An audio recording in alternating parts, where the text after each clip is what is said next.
Do you have a creative job but feel unfulfilled by it sometimes? I think I might know why. Now, whether you're a graphic designer, writer, or editor, you might be making a mistake that almost guarantees to leave you frustrated at work. You might be spending too much energy at work trying to be creative when you don't need to be. Now, I know that might sound strange coming from someone whose entire career has been in creative roles, but it took me a long time to figure this out. I've been in this business for 615 years. My day job is as a creative director. I provide design, video, audio, website marketing, and writing services. My primary job isn't to make creative things, though. Is to tell potential customers as concisely as possible about the services my company provides and what problems those services will solve for them. Now, that wasn't always how I approached my work. Early in my career, I thought every project was supposed to be a chance to express myself creatively. I'd rather just sing. Stop that. You're not going into a song while I'm here. The more I chased that feeling, the more frustrated I became.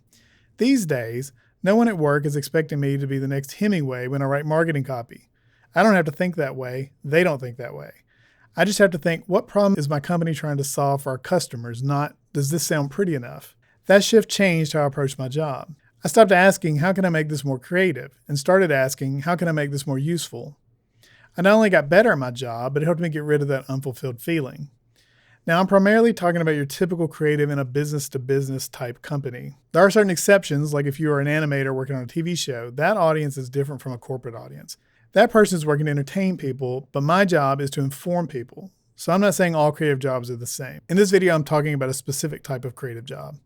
Now, I learned a long time ago that my need to be creative can get in the way of me doing my job. Constantly fighting against what you're really supposed to accomplish at your job and trying to insert your personal brand of creativity into everything you do isn't really the point. And expecting your job to be where you can creatively express yourself can leave you with that unfulfilled feeling. Now, I think this is where a lot of creative people struggle. They expect their jobs to feel like their personal projects. Every assignment needs to be exciting. Every idea a chance for self-expression. Every project has to be something you love or you just can't creatively do it. Oh, don't be so dramatic. That's my thing. But that's asking your job to do something it was never intended to do. I've made motion graphics, video websites, and marketing materials that were genuinely fun to create. But that fun was a byproduct of the process, not the point. No one hired me because they wanted my artistic expression. They hired me because they had information they needed to give people. Now at home, when I'm writing or working on illustrations or animation, I create because I enjoy the process. But at work, I'm providing creative services to support the company's marketing sales goals, not my own creative goals. If sales asks for a presentation or a piece of collateral or a landing page, my first question isn't, how can I express myself here? It's what message do we need to communicate? Creativity isn't the starting point, it's the tool you use after you've identified the point of a project. If you jump straight to picking out colors, images, and layouts before understanding the problem, you might make something that looks good, but it won't accomplish what it needs to. You'll probably end up having to redo it, which will leave you and everyone else frustrated. Now, if you are feeling unfulfilled, you may just need to reframe how you look at your job. So here are 3 things to keep in mind. 1, you're still getting paid to create. And a lot of people would love to spend 8 hours a day writing, designing, or editing, even if it's for someone else's projects. I try not to lose sight of that because while I may not be creating what I want to create, I'm still getting to spend my time all day long creating something. Whether it's writing, designing, or video editing, I'm still getting to work in the programs I enjoy and use the creative skills I've built up over the years. Plus, that paycheck can be used to fund whatever side projects you want to explore in your off time. Second, the experience I gain at work applies to my personal creative projects, so I'm getting paid to learn. When I first started marketing, I was a proposal writer. My job was to work with people across the organization to answer questions for potential clients. I typically had to turn complex information into something clear and understandable.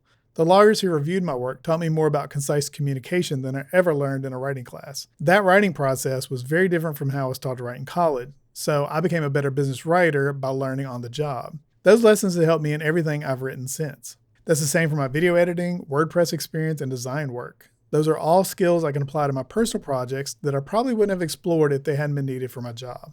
I also wanted to mention one other thing related to this. If you have time, volunteer for projects at work. When I first started, my background was in writing, but when my company needed creative work, I asked to do it. Eventually, because I did that, I was able to shift from a position focused just on writing and into a role that was broader creatively. So I got paid to learn those new skills while also expanding my career. Third, by accepting your job for what it is, you're learning the discipline of how to create even when you don't feel like it. Now, this might be the lesson I'm most grateful for. Some days I don't feel like creating content, but at work, I don't have a choice no matter how I feel. I've been able to carry that discipline over to my own projects. When I started the first draft of my book, I didn't want to write 1,000 words a day, but learning how to apply myself at work helps me follow through with my goals at home. Being able to finish that first draft was because I'd gained the discipline to just sit down and start a project, even if I didn't want to. Work taught me how to do that, and I'm not sure I could have learned that on my own. Now, if you feel unfulfilled at work, it might not mean you're in the wrong career. It might just mean you're expecting your job to do something it was never designed to do, satisfy your need for creative expression. Companies don't hire you solely for that. Now, creativity is a necessary part of it, but it isn't the point. But your job can help fund your creative goals, improve your skills, and teach you the discipline you need to keep moving forward so you can finish your own creative projects and get that sense of fulfillment. If you have questions about the type of work I do, you can leave them in the comments below and I'll answer what I can. Hope you found this video helpful. Thanks for watching, and I'll see you in the next one.